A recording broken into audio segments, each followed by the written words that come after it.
정부에서 지원하는 가입력 검사 결과 중 여성에 해당하는 AMH에 대해서 설명해 주세요. 가입력 검사는 여성의 경우에 정부에서 지원해 주는 게 AMH 검사, 그리고 부인과 초음파 검사, 남성 같은 경우는 정액 검사, 이렇게 지원을 해주고 있거든요.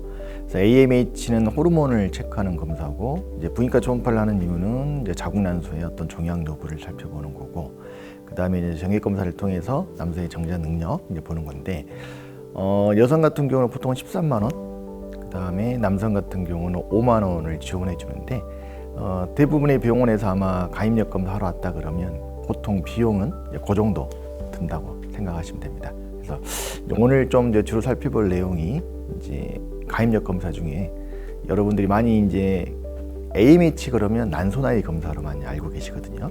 그래서 난소 기능 검사, 뭐 난소 해비력 검사, 뭐 난소 나이 검사 이렇게 표현들 하는데, 이 AMH에 대해서 한번 구체적으로 한번 알아보도록 하겠습니다. AMH라고 하는 거는 이제 안티뮬러리안 호르몬, 이거 약자로 쓰는 건데요. 그래서 여기 이제 의미하는 거는 난소에 남아 있는 난포수, 그리고 난소의 애비력을 평가하는 지표가 되는 그런 혈액 내에 존재하는 호르몬이거든요. 그래서 우리가 이제 난소의 이제 기능 검사를 평가할 때 중요하게 보는 게 이제 물론 AMH도 있지만 또 난포 자극 호르몬이라고 하는 FSH, 초음파에서 보는 동난포 개수, 이 세 가지를 보고 난소의 이제 좀 기능들을 평가를 하게 되는데, FSH 난포 자극 호르몬과 뭐 동난포 개수 같은 경우는 생리 3일째 봐야 평가가 되는데, AMH라는 호르몬 수치 자체는 생리 주기하고 상관이 없어요. 그래서 언제든 뭐 생리 주기하고 상관없이 병원에 방문을 하더라도 이제 체크할 수가 있기 때문에 AMH 검사가 난임 검사로 널리 이용되고 있습니다. 네, 그럼 AMH라는 게 과연 어디서 나오는 호르몬이냐, 이거를 좀 이해를 하셔야 되는데, AMH라는 호르몬이 분비되는 거는 결국 미성숙 난포에 있는 과립막 세포에서 나온다. 그러면 난포는 과연 어떤 단계로 발달을 하냐? 보면 이제 뭐 원시난포라고 하는, 우리가 태어날 때 보면 태어날 때 한 100만 개에서 200만 개 요 정도 되는 난포를 가지고 태어나요, 여성들은. 근데 사춘기가 되면 이게 줄어가지고 한 30만 개에서 한 50만 개 요 정도 되는 이제 원시난포를 갖게 되고, 그 다음에 이게 이제 매달 배란이 되면서 이게 소진이 되어 가는데, 이게 이제 평생 이제 정해져 있는 거야, 여성들의 난자의 수는. 근데 이게 이제 해가 이제 사춘기 이후부터 이제 배란이 되면서 이제 고갈이 되는 건데, 그 발달 단계를 보면 원시난포가 분할을 해서 1차 세포, 2차 난모세포, 그 다음에 동난포, 그 다음에 성숙난포, 그 다음에 배란, 황체, 이렇게 이제 소멸이 되어 가는 건데, 이 AMH 호르몬은 성숙난포가 되기 전에 한 1cm 미만의 동난포, 요 미성숙 난포에 있는 과립막 세포에서 나온 호르몬이에요. 그래서 나이가 젊을수록 당연히 AMH는 높고, 나이가 많으면 많을수록 내가 난포를 많이 소진해 버렸기 때문에 AMH는 떨어지게 돼 있어요. 그래서 나이대별로 이제 그 평균치가 다 있거든요. 그래서 이제 뭐 이게 AMH 수치를 보면 이게 난소 나이 검사를 하는 이유가 난소 나이에 따라서 이 평균치가 있기 때문에, 우리가 이제 AMH 수치를 이제 보고할 때 농도가 얼마다 이게 보고하지만, 또 거기에 보면 당신은 몇 살 나이에 AMH 수치를 가지고 있습니다, 이렇게 이제 보고가 돼서 많이들 난소 나이 검사다 이렇게 이해를 하고 있어요. 그래서 AMH 수치를 나이대별로 우리가 봐보면 20대 초반에는 4에서 5 정도의 수치가 나오고요. 20대 중반에 보면 3.5에서 4.5, 30대 초반에는 2.5에서 3.5, 30대 후반에는 1.5에서 2.5, 40대 초반에는 0.5에서 1.5, 40대 이후에는 0.5, 이렇게 수치가 이렇게 점점점 이렇게 감소가 되는 양상을 보입니다. 그래서 이제 본인이 혈액 검사를 했을 때 나오는 수치가 과연 몇 살의 나이의 농도냐, 이렇게 이제 보고가 된다, 이렇게 생각하시면 됩니다. AMH라고 하는 거는 결국은 남아있는 난소의 양을 평가를 하는 거거든요. 근데 이제 AMH가 좀 오해하시는 게 낮으면 그러면 나는 임신이 안 되는 거냐 이렇게 오해를 많이 하시는데 이 AMH는 결국 난자에 남아있는 난자의 양이기 때문에 이게 결국 질이 좋은 건 아니거든요. 그래서 우리가 이제 중요하게 보는 건 AMH 수치보다 의사들은 더 중요하게 보는 건 결국 환자의 나이예요. 그 여성의 나이가 젊으면 젊을수록 난자의 질은 좋고 나이가 이제 40대 이상 올라가면 난자의 질이 많이 떨어져요.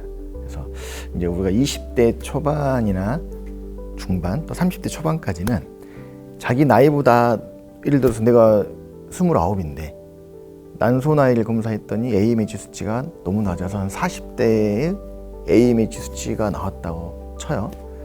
그럼 이분들과 내가 나이가 지금 42세인데 난소 나이가 30대 초반으로 나왔어요. 그럼 이분과 과연 누가 더 임신을 잘 할 것이냐를 보면 20대, 30대 초반 여성이 생리만 규칙적으로 잘 하고 배란만 잘 이루어진다면 그분들이 훨씬 임신은 잘 돼요. 왜냐하면 난자의 퀄리티, 질이 훨씬 좋거든요. 그래서 뭐 시험관을 하거나 그래 보면 젊은 여성분들은 배아가 건강한 배아들이 잘 만들어지는데 뭐 단지 이제 난자의 양을 반영하기 때문에 난자는 많이 채취가 안 될 수 있어요. 근데 내가 채취를 했는데 한 4개 나왔어. 근데 이분들에게서 만들어진 배아는 훨씬 이제 건강하게 뭐 3일에서 5일 우리가 이제 배아를 만들어 보면 잘 자라거든요. 40대 이상에서 한 10몇 개가 나왔다 쳐도 이분들은 배아가 그렇게 건강한 배아가 많이 안 나와요. 뭐 한두 개밖에 안 자라버리는. 결국은 이제 뭐냐, 그 난자의 질이 문제다. 질이 좋지 않으면 건강한 배아가 잘 못 나온다. 그리고 나이가 더 중요한 거죠. 그래서 뭐 20대 초반, 30대 중반 여성이 모르게 AMH가 낮게 나왔다 해서 그렇다고 해서 아주 뭐 좌절하거나 그럴 필요는 없습니다. 결국은 AMH는 난자의 양을 반영하는 거지 나중에 건강한 아기가 태어날 수 있는 질을 보장하는 건 아니다. 이렇게 이해하시면 됩니다. 그래서 이제 AMH가 보통 우리가 검사했을 때 내 나이 때보다 너무 낮게 나온 경우, 이제 우리가 가장 대표적으로 이제 만나보는 케이스가 뭐냐면 과거에 난소 수술을 했을 때, 난소 수술 중에도 자궁내막증 수술을 했을 경우에 AMH 수치가 상당히 많이 떨어져 있어요.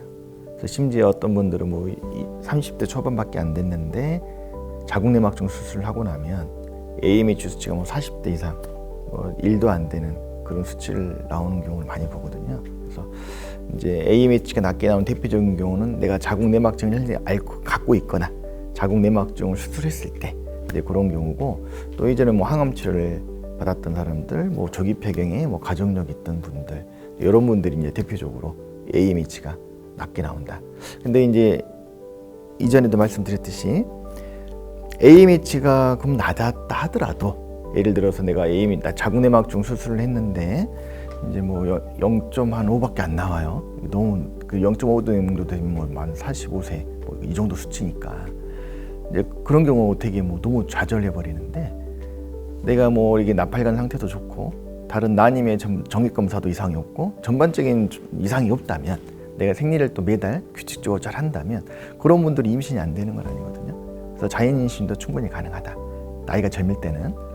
근데 이제 뭐 우리가 6개월에서 그래서 한 1년을 봐요. 자연 임신을 이제 노력을 했는데 AMH가 이제 너무 낮으면 결국은 점점 배란될 난자 양이 이제 별로 없기 때문에 시간이 별로 없어요.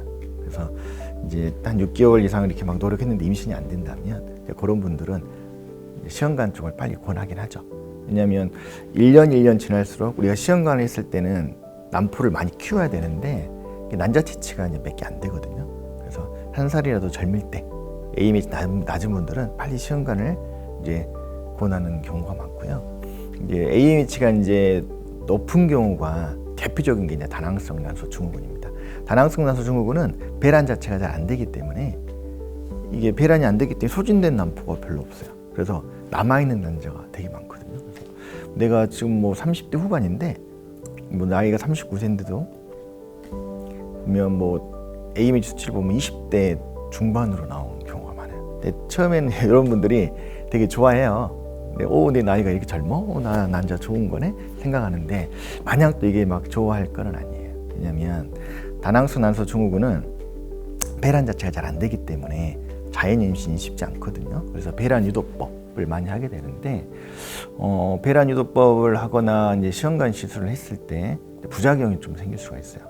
AMH가 너무 높으면 난포가 많이 존재하기 때문에 우리가 이제 과배란 주사를 썼을 때 남들보다 너무 많이 커요, 난포가. 그래서 뭐 한쪽 난소에서 20-30개씩 나와버리거든요.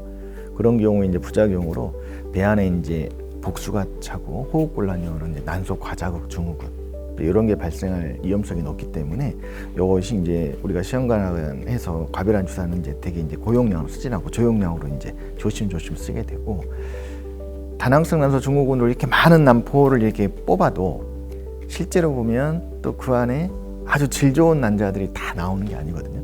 그래서 실제로 뭐 우리가 뭐 20개를 뽑아도 그 20개 난자가 다 퀄리티가 좋은 질 좋은 난자가 나온 건 아니기 때문에 많은 난자가 나온다고 해서 또 이게 또 좋은 배아로 연결되는 건 아니다. 어떤 분들은 심지어 20개를 뽑았는데 그 중에 괜찮은 난자가 2-3개밖에 안 나오는 경우도 있고 하기 때문에 자기 나이 때 적정하게 맞는 이제 그런 AMH 수치가 중요하다, 이렇게 생각하시면 되겠습니다.